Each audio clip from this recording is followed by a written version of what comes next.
Hello movie lovers.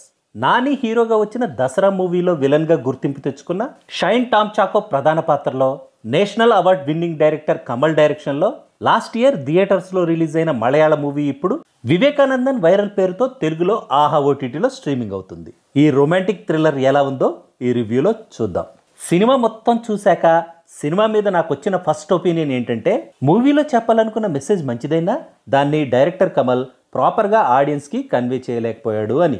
ఒక government employee అయిన వివేకానందన్ ఒక అమ్మాయిని పెళ్లి చేసుకొని ఇంకో అమ్మాయితో సీక్రెట్గా రిలేషన్ మెయింటైన్ చేస్తుంటాడు. జల్సాగా లైఫ్ లీడ్ చేసే వివేకానందన్కి ఒక్కరోజు కూడా శృంగారం లేకుండా ఉండలేనంత కామం ఉంటుంది. వివేకానందన్ నిజస్వరూపం తెలిసిన తన వైఫ్ ఏం చేసింది, ఈ మూవీలో 5 హీరోయిన్లు ఎందుకున్నారు, వాళ్ళ స్టోరీ ఏంటి అనేదే ఈ మూవీ బేసిక్ స్టోరీ.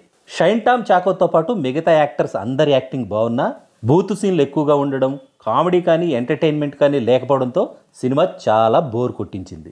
ఫైనల్గా చెప్పాలంటే, don't waste your time and data for this movie. ఒకవేళ చూడాలనుకుంటే మాత్రం సింగిల్గా చూడండి, ఫ్యామిలీతో కలిసి చూసే సినిమా అయితే కాదు ఇది. That's all in this review friends.